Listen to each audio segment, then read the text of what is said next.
무더위와 장마, 여기에다 예측할 수 없는 게릴라성 폭우와 태풍까지 여름철 날씨는 종잡을 수 없어서 사람들에게 더욱 민감하게 다가오는데요.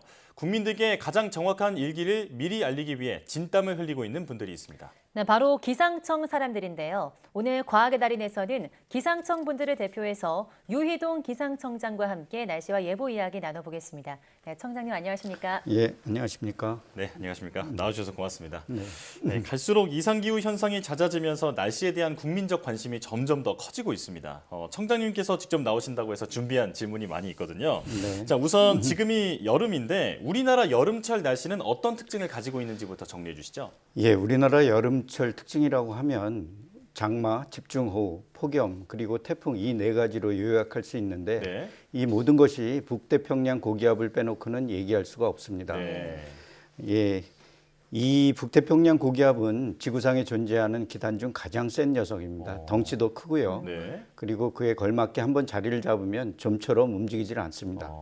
그런데 또 이러한 거인 같은 친구가 매일 일변화도 하는 등 매우 까다로운 기단입니다. 예를 들어 이 기단이 북쪽에서 내려온 차가운 공기덩어리를 만나면 장마가 됩니다. 네. 집중호우, 폭염, 태풍도 북태평양 고기압과 관계가 있습니다. 따라서 여름철 예보의 성패는 이 북태평양 고기압을 잘 파악하고 변화를 예측할 수 있느냐 여부에 달려 있다는 것이 우리나라 여름철의 가장 큰 특징이 아닐까 생각이 됩니다. 그렇군요. 네, 지금 이 북태평양 고기압이 그러면 앞으로 남은 올여름 날씨에 또 어떤 영향을 미칠지도 궁금하거든요. 예. 올여름 날씨를 전망해 본다면 본격적으로 북태평양 고기압이 영향권에 들면서 덥고 습하겠으며 기온은 평년보다 높을 것으로 전망됩니다. 네.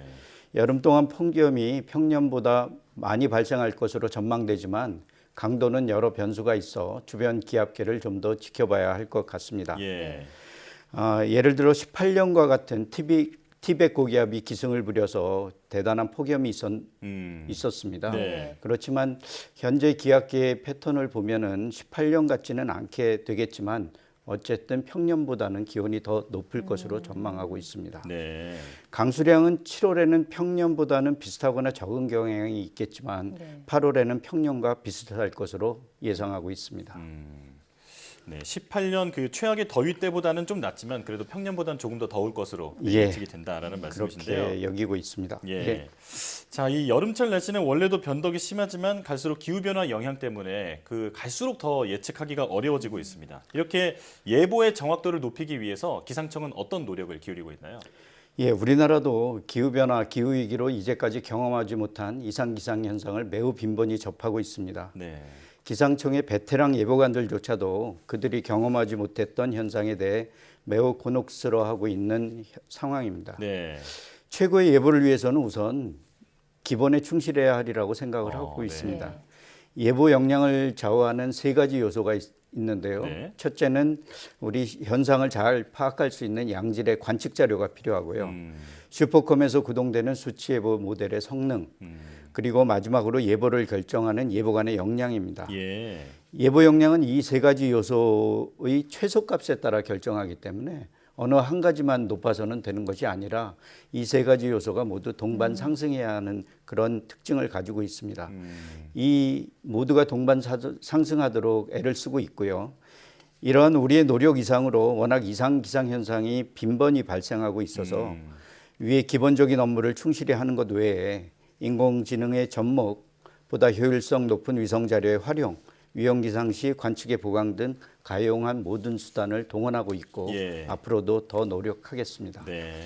네, 말씀하신 것처럼 요즘에 이상기후가 굉장히 잦은데요. 저는 그중에서 가장 힘든 게 게릴라성 폭우더라고요. 우산을 갖고 오지 않았는데 갑자기 비가 오니까 너무 그런데요. 이걸 예측할 수 있는 방법이 또 있을까요? 예, 비가 와도 뭐 많이 오죠, 한꺼번에. 폭우가 내리기 위해서는 비의 원료가 되는 수증기가 많아야 하고요. 수증기를 비로 바꿔주는 구름이 강하게 발달해야 하고 마지막으로 구름이 오랜 시간 유지하고 머물러야 합니다.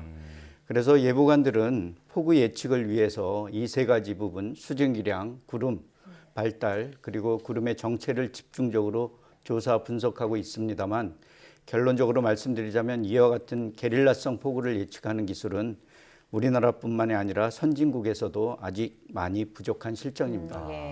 이와 같은 폭우는 실제 짧은 시간에 예측할 수 있도록 그 목표를 초단기 예측에 집중해서 현재 기술을 축적해 나가고 있습니다. 자, 이렇게 변화무쌍한 날씨를 예측하느라고 정말 그 노고가 많으신데요. 그렇다면 기상청이 올해 새롭게 추진하는 정책이나 새롭게 도입하는 신기술, 어떤 장비 이런 게 있을까요? 예, 올해 새로운 정책 중 국민들의 삶과 직결되는 몇 가지는 우선 기후 변화와 관련된 내용하고요. 네. 도로 기상 등 특이 기상, 그리고 음. 신재생 에너지 생산 지원 및 도심 항공교통 등 새로운 산업에 대한 기상 지원으로 말씀드릴 수 있습니다. 네. 먼저 올해 하반기부터는 국민들이 기후변화에 보다 정밀하게 대응할 수 있도록 새로운 기후변화 시나리오 기반의 전국 3,500여 개의 읍면동별 기후변화 전망 정보를 제공하고자 합니다. 예. 또한 도로 살얼음으로 인한 교통사고 예방을 위해 실황 기반의 도로 위험 발생 가능성 정보를 제공하고자 인공지능 등을 활용하여 그 내용을 준비하고 있습니다. 이와 더불어 또한 신재생 에너지 발전량 예측 지원을 위한 특화 기상 예측 정보를 제공하기 위해 기상 실황, 예측 정보 수집 저장 활용 통합 플랫폼 구축하여 지역별 요소별 상세 예측 정보를 실시간 공유를 통해 지원할 계획도 가지고 있습니다. 네. 그리고 아직 시작 단계에 불과하지만 미래에 예상되는 기상 정보 수요에 대비해 기상기후 데이터와 신기술을 융합한 도시 에너지, 헬스케어, 도심 침수 등 안전 관련 기상 서비스와 한국형 도심 항공교통 맞춤형 도심 항공 기상 서비스를 위한 기상 기술 개발에도 노력하고 있습니다. 예. 네, 기상청이 정확한 날씨를 전하기 위해서 굉장히 많은 기술 개발 노력을 하고 있는 것 같은데요. 작년부터 슈퍼컴퓨터 5호기가 또 네. 운영되고 있다고 알고 있습니다. 언제부터 슈퍼컴퓨터가 예보에 활용되었는지 또 어떤 용도로 사용되고 네. 있는지도 궁금합니다. 기상청은 2000년도에 슈퍼컴퓨터 1호기 도입을 시작으로 본격적인 슈퍼컴퓨터 시대를 맞이하게 되었습니다. 네. 현재 사용 중인 슈퍼컴퓨터 5호기는 작년 6월에 도입해 10월부터 현업에 적용하고 있습니다. 예보 역량에 관련된 3요소 중 직전에 말씀드렸다시피 하나가 고품질의 수치 예보 모델입니다. 예. 이 수치 모델은 컴퓨터에서 구동되는 소프트웨어로서 그 처리와 계산해야 할 자료의 양이 매우 방대하기 때문에 슈퍼컴퓨터에서만 구동이 가능합니다. 따라서 슈퍼컴퓨터는 예보 업무에 필수적인 수치 예보 모델을 구동시키기 위한 필수 불가결한 하드웨어라고 할 수 있습니다. 네. 소프트웨어인 수치 예보 모델이 처리하고 계산해야 하는 자료의 양이 매년 급속도로 증가하기 때문에 슈퍼컴퓨터도 주기적으로 그 성능을 향상시켜 주어야 합니다. 네. 따라서 세계 기상센터에서는 약 5년을 주기로 새로운 슈퍼컴퓨터를 도입하고 있습니다.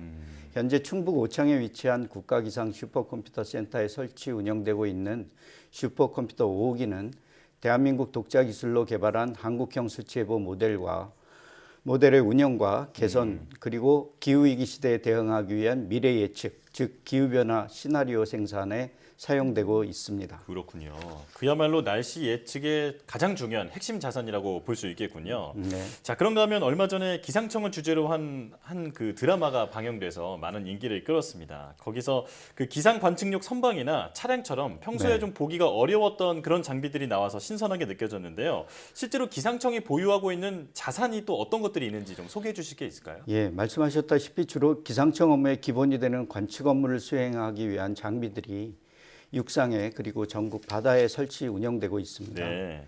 지상, 해상 그리고 원격 탐사 장비까지 입체적으로 대기 상태를 파악하기 위한 관측 장비들이 주종을 이루고 있습니다. 네. 자동 기상 관측 장비 전국에 약 650여 개가 있고요. 고층을 관측할 수 있는 고층 장비, 위성, 레이더, 기상 관측선, 기상 항공기, 기상 관측 차량, 그리고 바다의 상태를 관측하는 부위 등 해상 관측 장비 등이 있습니다. 말씀드렸다시피 이와 더불어 고가 장비인 슈퍼컴퓨터도 빼놓을 수 없는 자산이고요. 예. 보강되어야 할 부분은 우선 바다 쪽 상황과 고층 상황을 현재보다도 더 조밀하게 파악하기 위한 장비 보강이 필요합니다. 또한 도심에서 여러 가지 인간 활동으로 변화하는 상황을 파악하기 위한 도심 관측망의 대대적인 보강, 그리고 미래 산업인 도시 항공교통 기상 서비스에 필요한 낮은 층의 연직 기상 상황을 위한 관측 장비 또한 필요한 장비들입니다. 이와 더불어 신재생 에너지 산업 자원을 위한 바람, 일사량 자료의 보완도 반드시 필요하다고 보고 있습니다.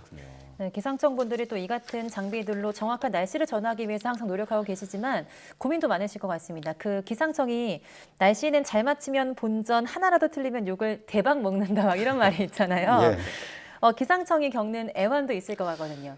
예, 기상청은 매일 국민들과 최일선의 접점을 갖고 있는 기관입니다. 그래서 유일하게 정부 기관으로서는 국민들로부터 매일매일 그날의 성적표를 받고 있는 기관이라고 생각합니다. 국민들께서 맞는 예보는 기억하지 못하시고 틀린 예보만 기억에 남는다는 태생적인 한계가 있는 것이 가장 근본적인 어려움이 아닐까 생각이 됩니다.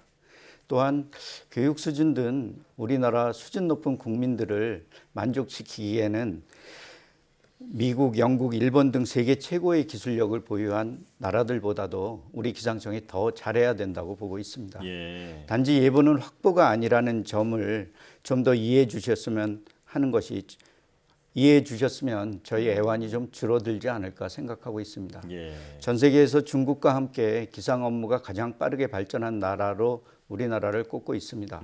이와 같은 업무 발전은 국민들의 높은 수준과 이에 걸맞는 여러 가지 애정어린 질책 때문이라고 국민들의 질책 때문이라고 여기고 있습니다. 이를 토대로 철저히 국민의 눈높이에 맞춘 예보를 포함한 기상 업무를 수행해 나가도록 하겠습니다. 네. 자, 기상청에 대한 국민의 신뢰와 응원이 또 필요한 시점이 아닌가 이런 생각이 듭니다. 자, 이제 청장님께 또 질문을 드리고 싶은데요. 이제 신임 청장이시잖아요. 네. 임기 중에 꼭 이루고 싶은 성과가 있다면 어떤 게 있을까요? 예, 포부라기보다는 오랫동안 가지고 있던 꿈들을 좀 실현시키는 데 매진하고자 합니다. 우선 우리 직원들이 서로 신뢰하고 아끼면서 성취감을 얻는 행복한 기상청이 되도록 만들고 싶고요. 업무로는 기상청이 생산한 예보와 특보를 통해 우리나라에서 기상재해로 인한 사망자가 0명이 되는 해의 원년을 제가 볼 수 있기를 바랍니다. 비슷한 맥락이긴 하지만 우리 기상청이 생산하는 예특보를 포함한 기상정보가 우리 사회의 빛과 소금과 같은 가족 다음으로 신뢰받는 정보가 되었으면 합니다. 이와 같은 경쟁력을 바탕으로 최소한 5개 이상의 세계 최고 기술력을 확보해서 미국, 영국, 일본 등 기상 선진국 전문가들이 우리에게 와서 그들이 우리말을 배우든 통역을 동반하든 우리 직원들에게 이것 가르쳐달라, 저런 정보 좀 달라 하는 모습을 보았으면 합니다. 그리고 다음과 같은 내용을 좀 우리가 선도 기술을 확보하기 위해 제가 재임하는 동안 만들고자 합니다. 첫째, 예보 기술과 인공지능을 접목시키면서 위성 데이터를 첨단 기술과 접목시켜 가성비 높은 의미 있는 자료로 재탄생시키고자 합니다.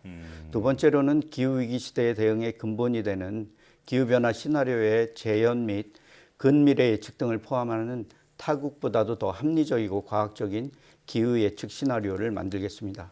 마지막으로 여름철 가장 고민스러운 북태평양 고기압 구조를 파악하기 위해 우리나라 주도의 일본, 중국, 미국 등이 참여하는 북태평양 고기압 집중 관측 국제 프로젝트를 우리나라 주도로 준비하도록 하겠습니다. 자, 오늘 유이동 기상청장님을 모시고 이 기상청의 애환과 또 앞으로의 포부 이런 여러 가지를 들어봤는데요. 이렇게 날씨 정보를 전달해주기 위해서 노력하시는 분들이 계시기 때문에 우리 하루하루가 안전할 수 있는 게 아닌가 이런 생각이 듭니다. 자, 여기까지 듣겠습니다. 오늘 말씀 잘 들었습니다. 고맙습니다. 고맙습니다.